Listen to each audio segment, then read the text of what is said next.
Napanood mo din ba ang ganitong salita sa ibang content creator?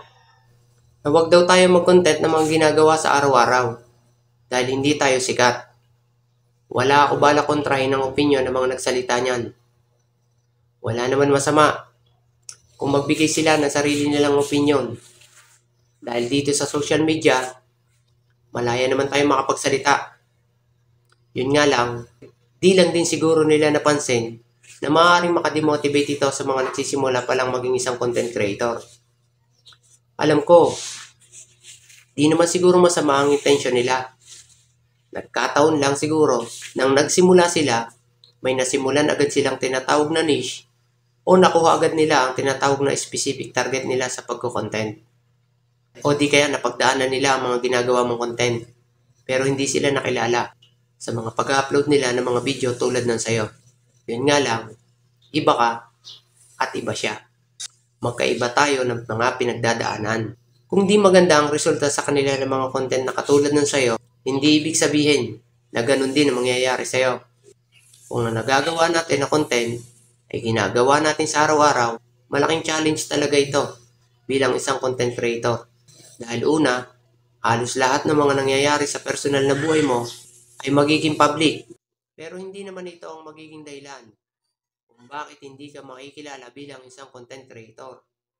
Marami din kasi na content creator na kumikita na sa ngayon na ang ina-upload ay daily routine nila at iba't ibang gawain sa araw-araw.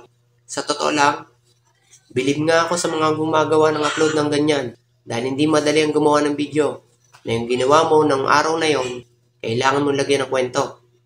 Kung isa ka sa nag-upload ng mga ganitong content, huwag ka mahinaan ng loob sa mga napapanood mo against sa gusto mong i-upload o topic ng video mo. Advice ko lang, kung may i-upload ka, hanggat maaari, lagyan mo ng idea mula sa title o caption. Or bago ka umabot sa ending, may tinatawag na hook, lalo na sa opening ng iyong video. Alam ko, posibilidad na hindi mo naman agad makumpleto yan sa una o pangalawang video. Pero habang tumatagal, lagi ka nag-upload, isipin mo, ano ba yung special na maaari mong ipakita sa video mo? Doon, magsisimula na makaisip ka ng mga idea para mas mapaganda mo ang mga susunod mo pang video. Maniwala ka, kahit ang video mo ay araw-araw na gawain ang upload, kapag may kapansin-pansin dyan sa video mo, di mo kailangan makiusap para panoodin ng ibang tao yan. Parang ang video ito, yung napanood ngayon. Umaabot ka hanggang dito sa usapang ito dahil may napansin ka at naging interesado ka. At sa kagagawa mo ng video, makikita mo sa mga nakaraan at sa updated mong video kung saan ka mahusay. Doon, malalaman mo kung saan ka masaya na gawin ang tinatawag nilang niche o specific target sa pagiging content creator. At bago matapos ang usapan natin ito, idol, isang salita na gusto ko sana magmarka sa isip mo na darating yung oras na may isang video na magmamarka sa isipan ng mga viewers mo. Hanggat hindi mo pa nagagawa yon, ibig sabihin, parating pa lang. Basta tuloy-tuloy ka lang.